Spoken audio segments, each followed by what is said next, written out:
Driven from their homes by armed invaders, a few hardy refugees faced the prospect of starting again. They would found a new village deep in the countryside.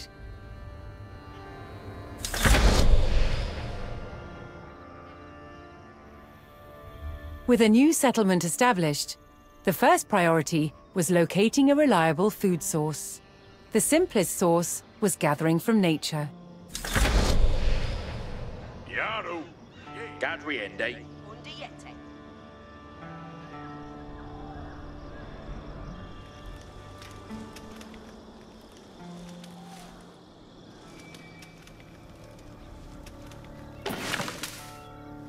Huh?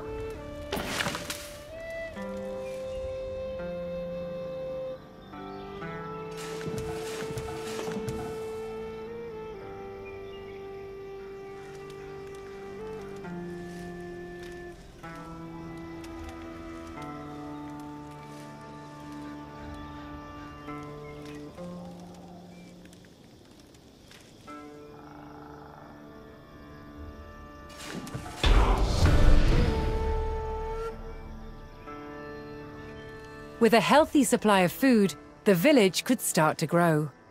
To do so, it would need more hands to share the work.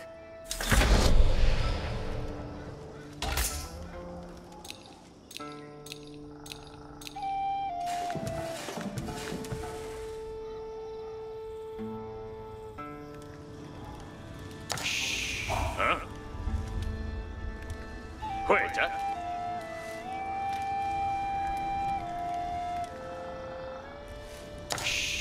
Abendende. Quetta.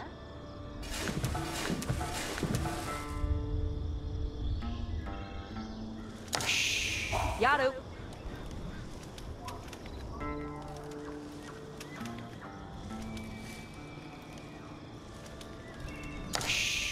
Yeah.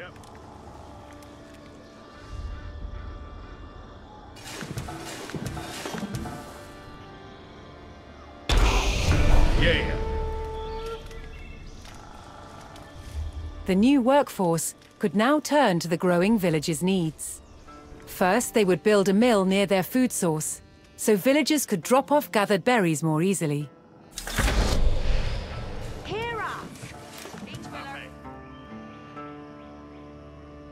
Workende.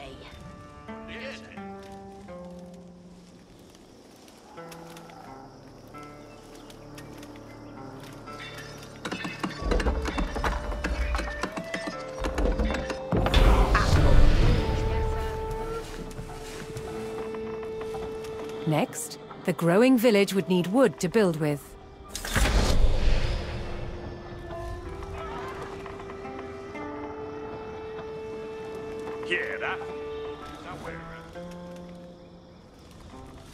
Yes, Sammy Ende. Underyete.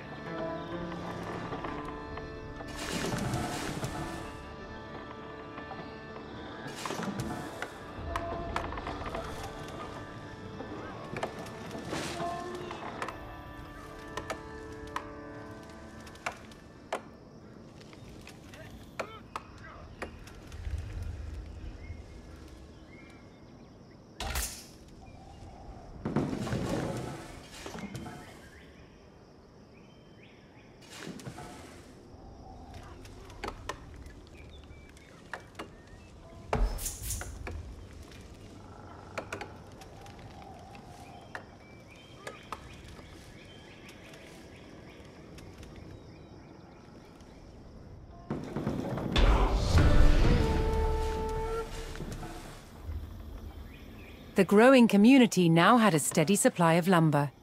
To make wood collection easier, villagers could erect a lumber camp near the forest. Hastings, Gathway. Yes.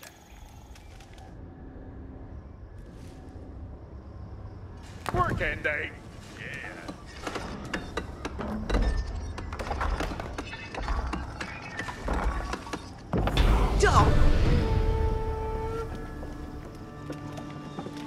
Thanks to the camp, villagers no longer needed to travel as far to drop off lumber. The village now required additional houses to support its growing population.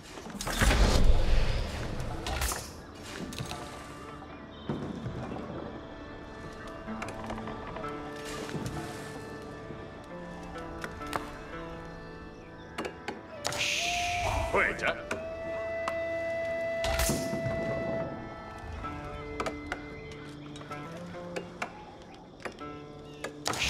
Cheer. Yeah.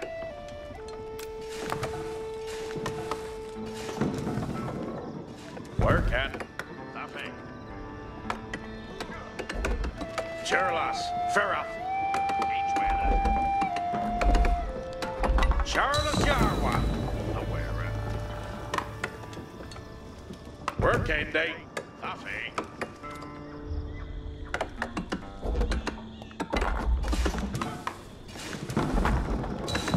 Done.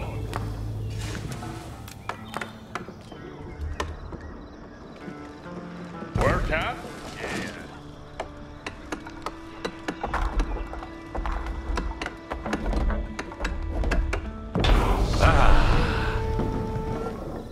Yes, sir. Yes, sir. With additional housing in place, even more villagers could join the workforce. But a populous village would soon exhaust the natural food sources. To grow, the community needed dedicated farms. Cheer, lass. Somewhere. Work day. Work day. Each winner.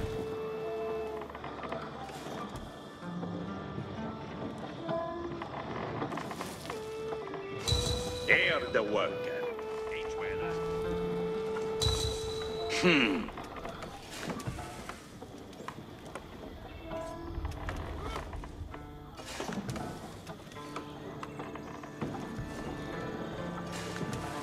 Huh? Work at. Done. Waiter. Yeah. Earth Talenda. Woodsmen and farmers now kept the village well supplied.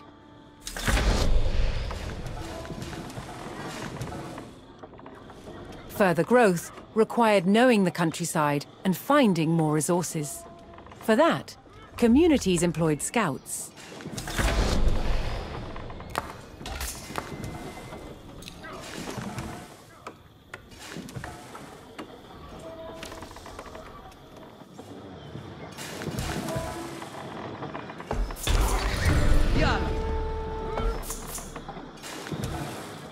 Able to move quickly and see great distances, scouts were key to discovering new resources. The most important thing for a scout to locate was a ready source of gold. Yeah. Yes, sir. Yeah, herende. Kutlich. Yes, sir. Asteriende. Yeah.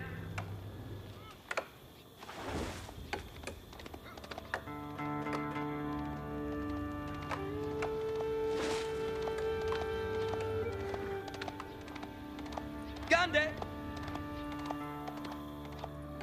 Yes, sir. Yeah.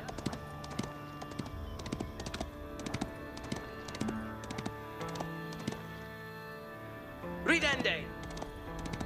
Asteriende. Yes, sir.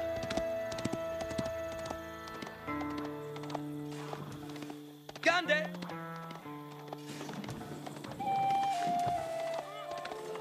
Kutlich. Yeherende. Yes, sir.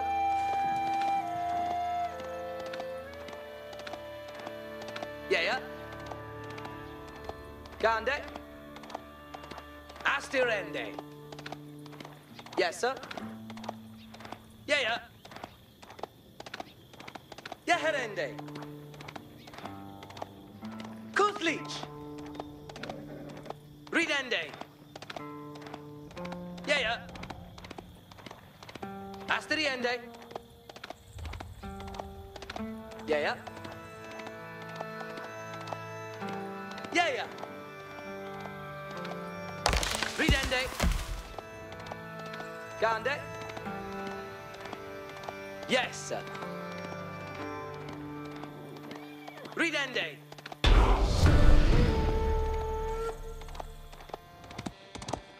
To prevent having to haul ore large distances, Yeah, yeah. expanding communities would establish a mining camp near the source of gold. Good leech. Asteriende.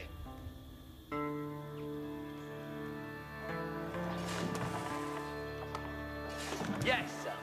Huh? Yeah, yeah. Hastings. On rod. Yeah, yeah. Working day. Lovely. Working day. A off cylinder. Ah.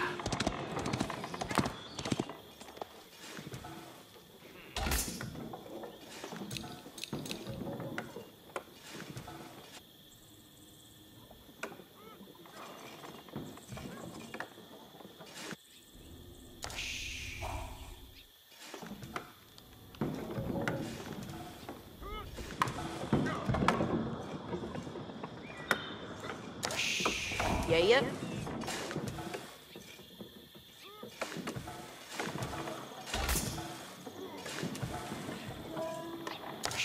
Huh?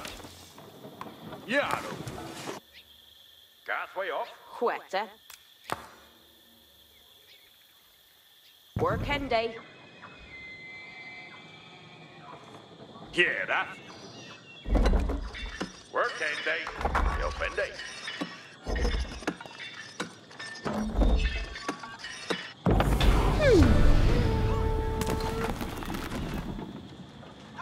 A well-placed camp ensured efficient gold mining.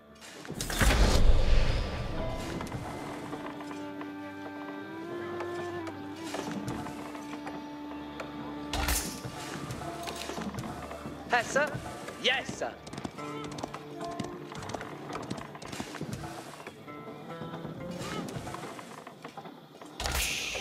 Yep. Yeah. Where can?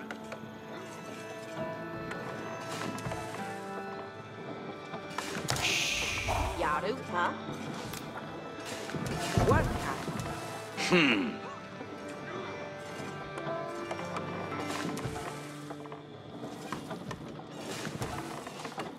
Dump.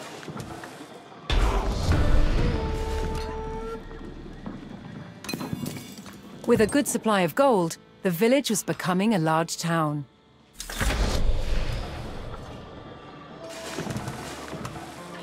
The signpost of this growth would be the construction of a large landmark.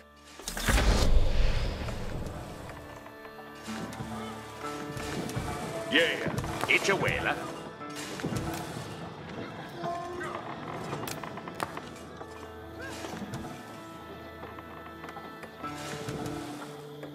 Where can they?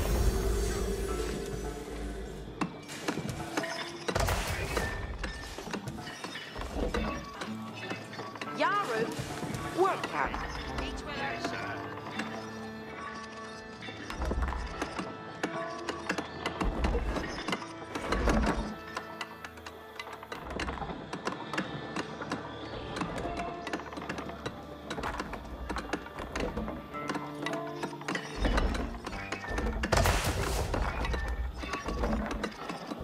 Yaro. Mica io mi senti. With the landmark in place, the once sleepy village announced itself as a thriving feudal township. The townsfolk had been driven from their homes before, however. This time, they would defend themselves.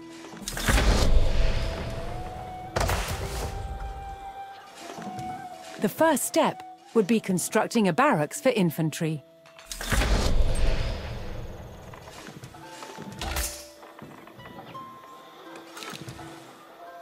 Rider ja dende ut.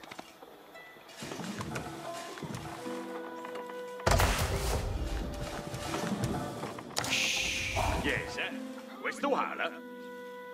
Yaro to work.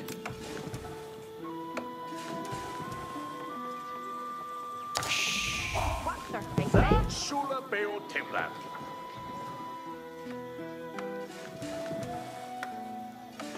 On your work, eh? That Shule Bayo Timbran.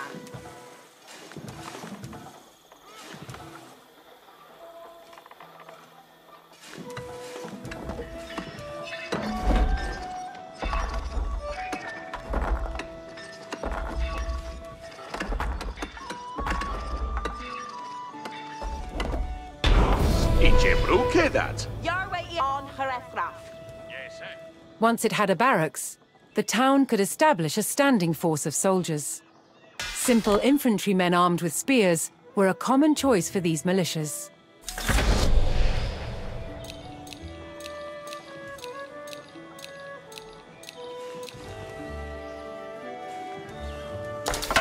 Hastings come in off, where a faff.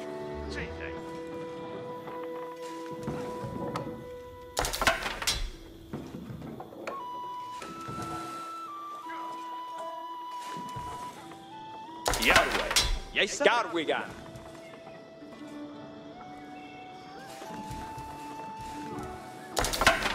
Yahweh.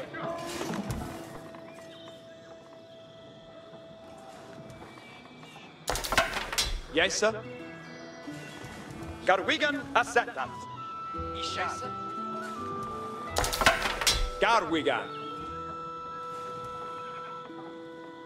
It shall help.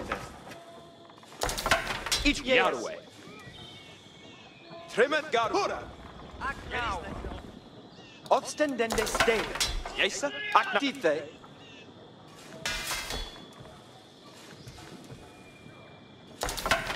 Garwigan. Here at offer. Yahweh. Yerwa, cometh on. The town now had a militia and could look to reclaim the lands lost to invasion. The invaders had blocked the road north with a stout palisade.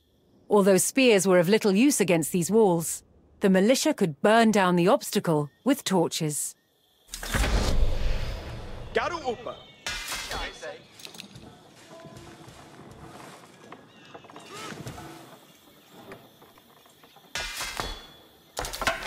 Yes, sir.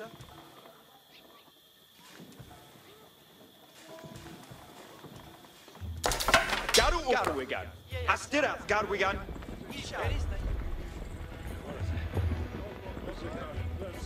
Garu Farath. Rit Nu.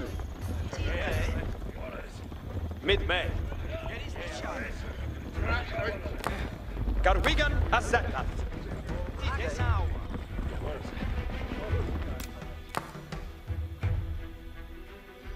Yerwath Garwigan. Yes, sir. Yes, sir.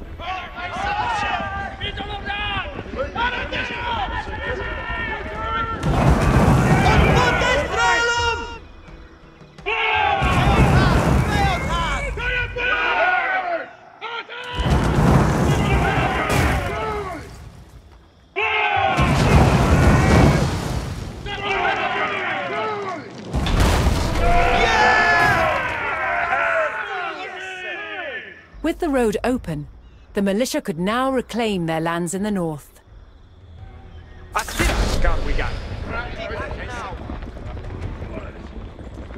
First, the spearmen had to deal with a lone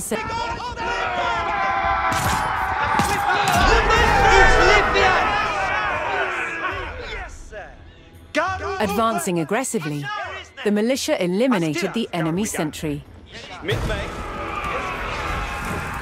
The invaders had a small cavalry camp guarding the road, but the militia was ready to attack.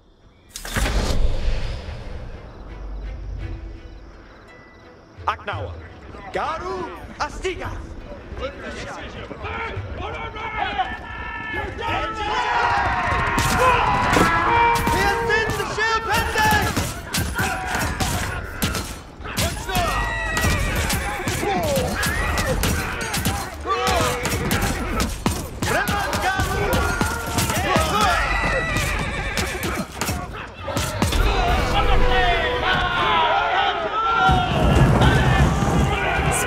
highly effective against cavalry, allowing the militia to win the day.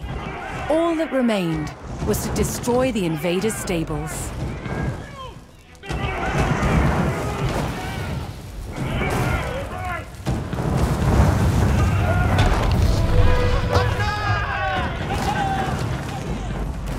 The invaders' cavalry post was destroyed, but other enemy positions awaited further up the road.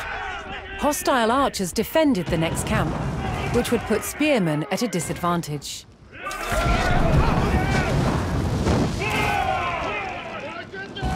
The township needed cavalry of its own to deal with this, and so would need to build stables. To deploy that cavalry quickly, the town needed to build their stables near the front lines.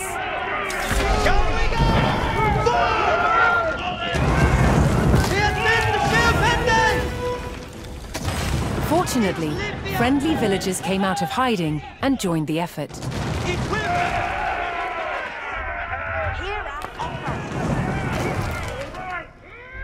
Each timber fence. That Shule Bayer Timbra! It's winner!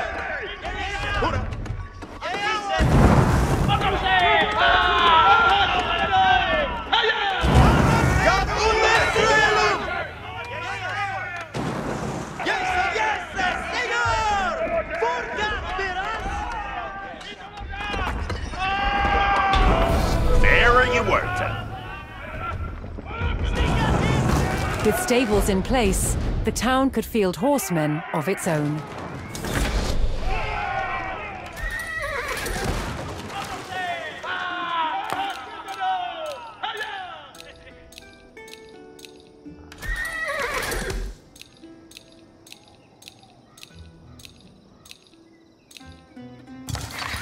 Yeah, Iaru. Hested Fatima. Agnawa. Ayoret Yaru. Yarwa Then Hester. Yoala. Eat your worker. Yes, sir. Bayard May. Faradon. Then Hester. Faradon. Bayard May. Edema. Yes, sir. Ayoret Yaru.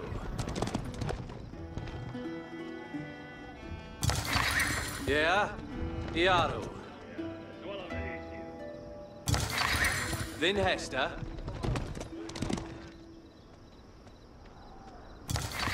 Ayoret Yaru. Bayard May.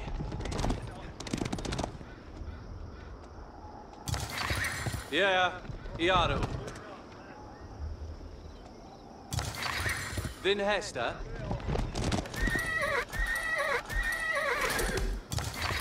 Bayard May. Ayoret Yaru. Yeah, Yaru.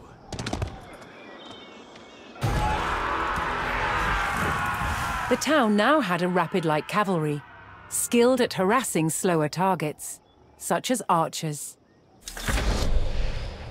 Ayoredas Yerwe. Ayoredas. Ferath. Ichiera.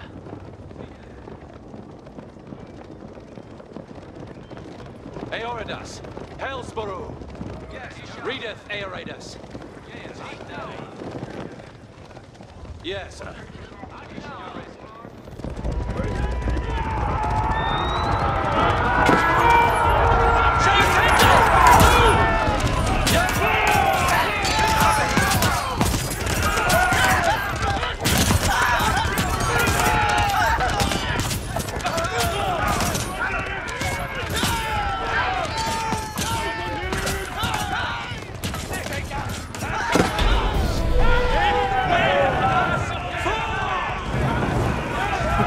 Eliminated the enemy archers and moved on to destroying the archery range itself.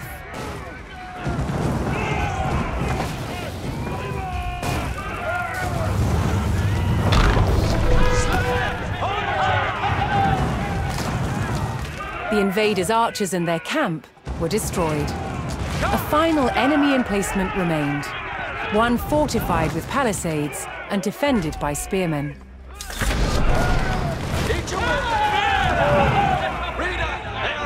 To deal with this target, the town would need longbowmen. First, they needed to build archery ranges in the area regained from the invaders.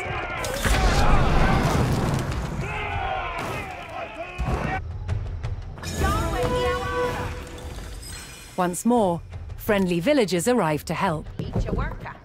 Charlas, Yahweh on the Sabiende. Each timber Theos. Stay the fast anew.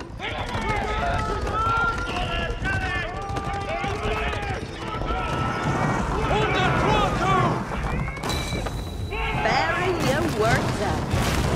You see!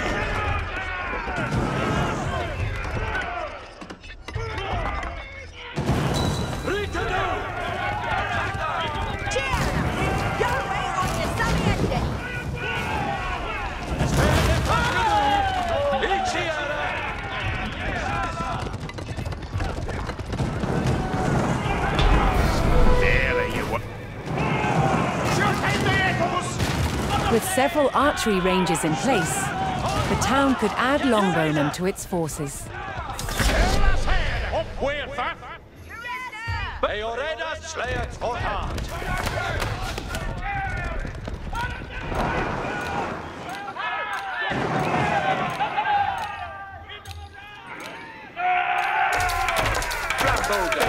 Strail boren Yaru. Strail boren Yaru.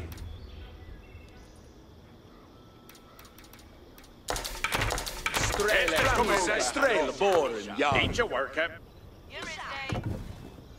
Järved, ja sadly at upp. Fairer you were. Ja sadly at upp. Fairer you were.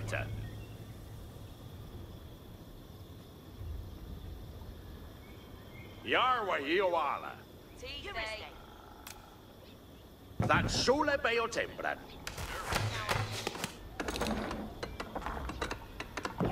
Ike Obiesele.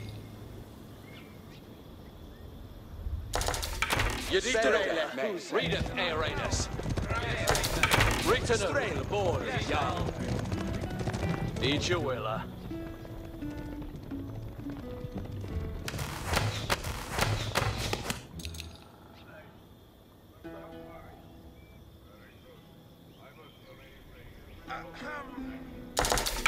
Strail Muse.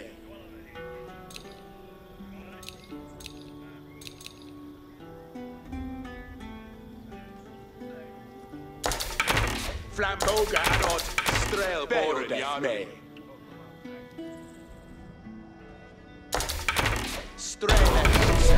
Flambo. Järviä. On Styriat. Strail boren.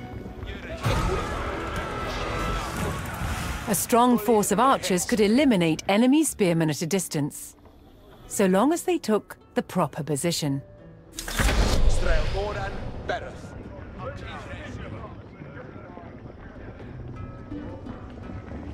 Herre Gongat on way. Yes.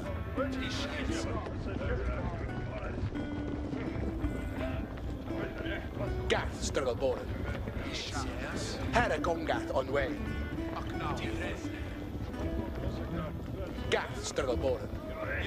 On Styriat Strelboren. Kuthlich. Dida hit. Iquilla.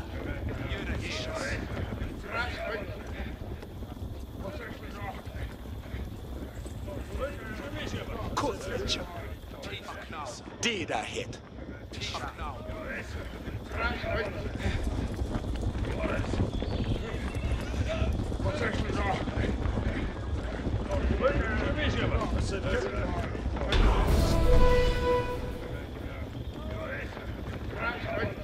Poised on a cliff top, the longbowmen would be protected from an infantry charge.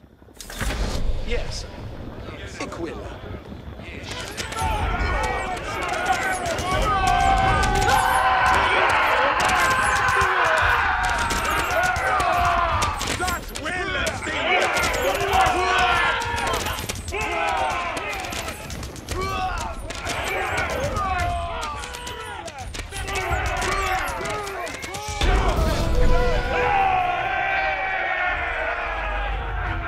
The last of the invaders fell to the resurgent homegrown population. Now that their lands were free of enemies, the town could take the next step in its growth and become a powerful medieval city.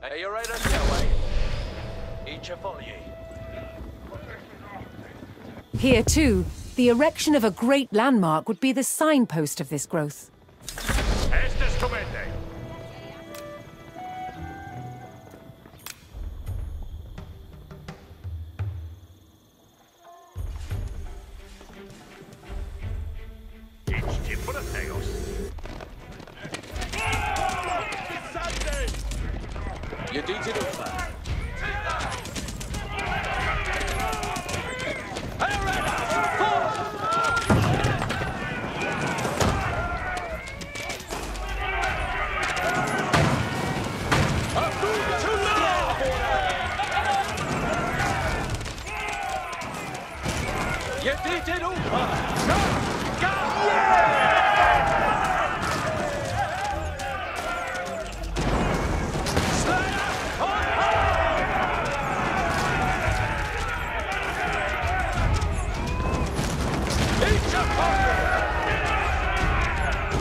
Where a few lowly refugees had founded a small village, now rose a mighty city. From there would grow an empire.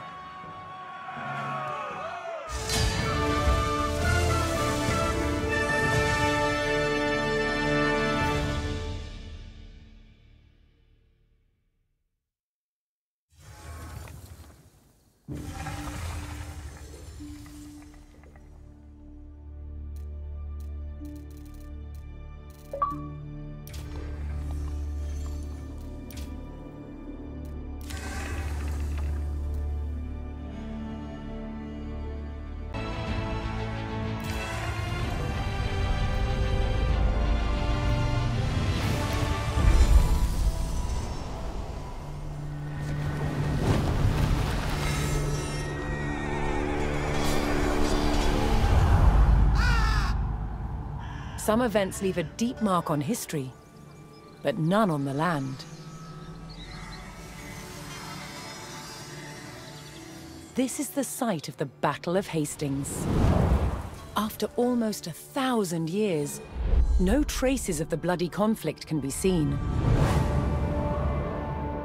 But here, the fate of England turned.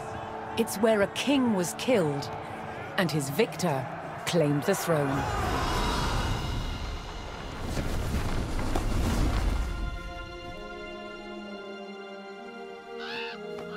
October 14th, 1066. We know what happened here on this day, thanks to this. The Bayer Tapestry. A carefully preserved, illustrated record of events. It shows the main players. Harold, the newly crowned Anglo-Saxon King of England, and his challenger, William, Duke of Normandy. William claimed the previous king had promised him the crown. So, he assembled an army and prepared to sail to England to fight King Harold for the throne. But a storm thwarted his plans. Meanwhile, Harold discovered that a Viking invasion had landed in the north. Another threat to his crown. So he raced to fight them. In France, William waited for the right conditions to sail across the Channel to England.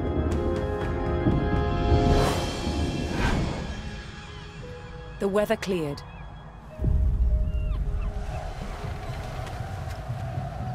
He seized his chance.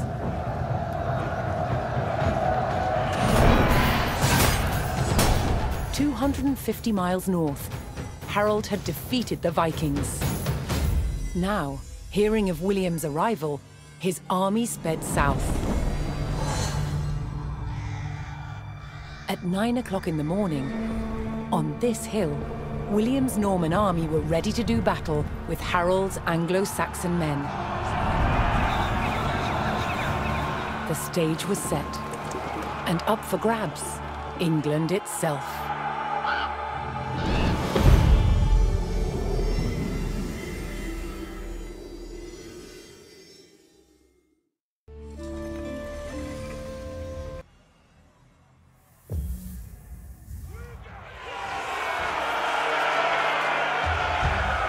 On October 14th, 1066, William of Normandy stood ready for battle at the base of a hill. The high ground belonged to King Harold of England and his Anglo-Saxon army. Here, on this hilltop, the fate of England would be decided.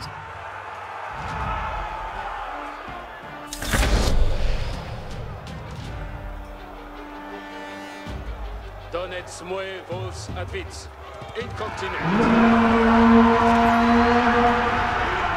William's Norman army made the first charge, launching a direct assault on the shield wall.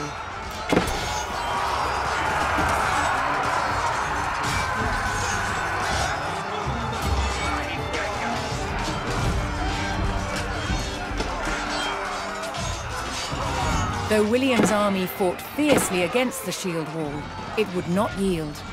As one man fell, another took his place. Overlapping shields in tight formation made for a near impenetrable barrier. Realizing his army could not break the shield wall, William called for a retreat.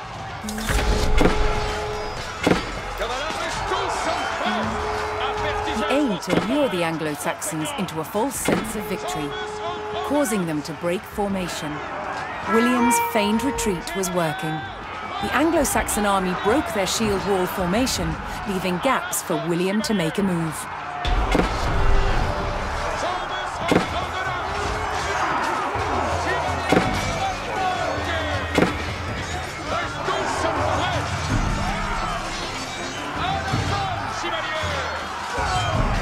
With Harold's men no longer in shield wall formation, William could pick them off as they charged.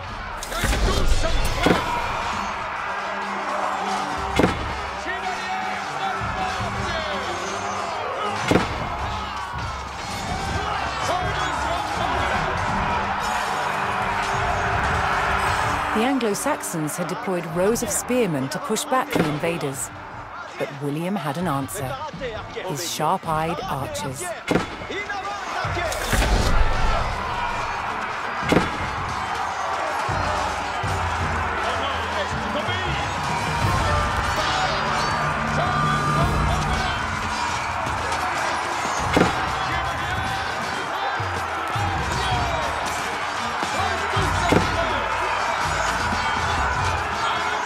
More Norman men-at-arms reinforced William's army.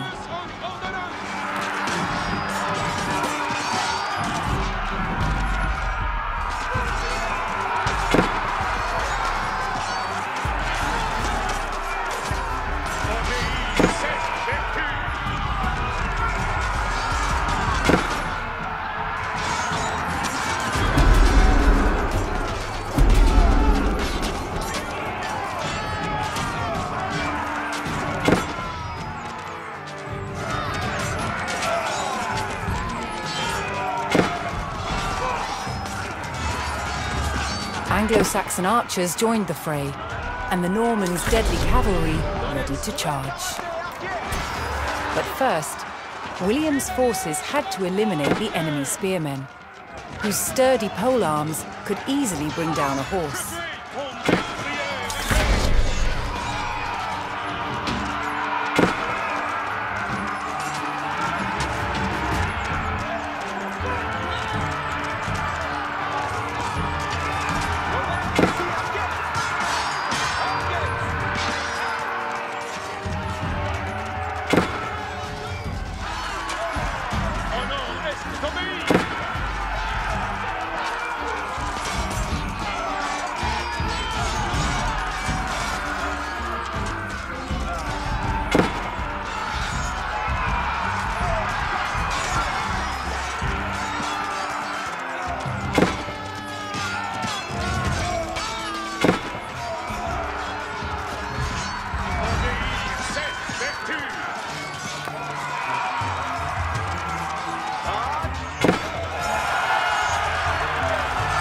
With the threat of spearmen cleared from the field, William's cavalry was free to charge at the Anglo-Saxon archers.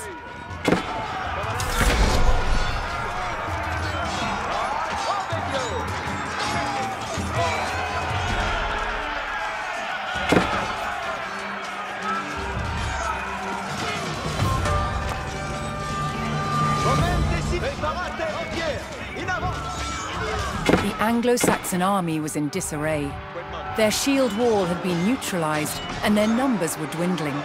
Now the only thing standing between William and victory was King Harold himself.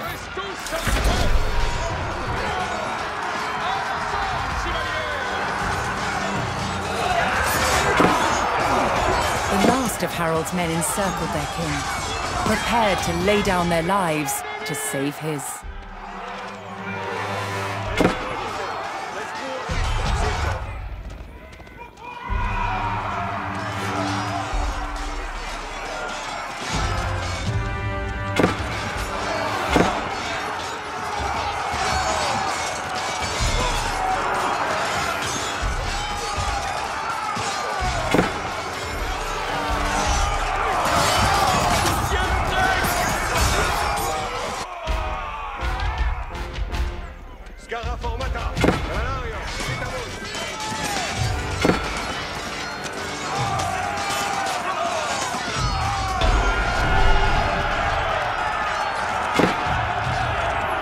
The Anglo-Saxon King Harold had fallen. In the confusion, some loyal soldiers fought to the death, while others scattered in panic.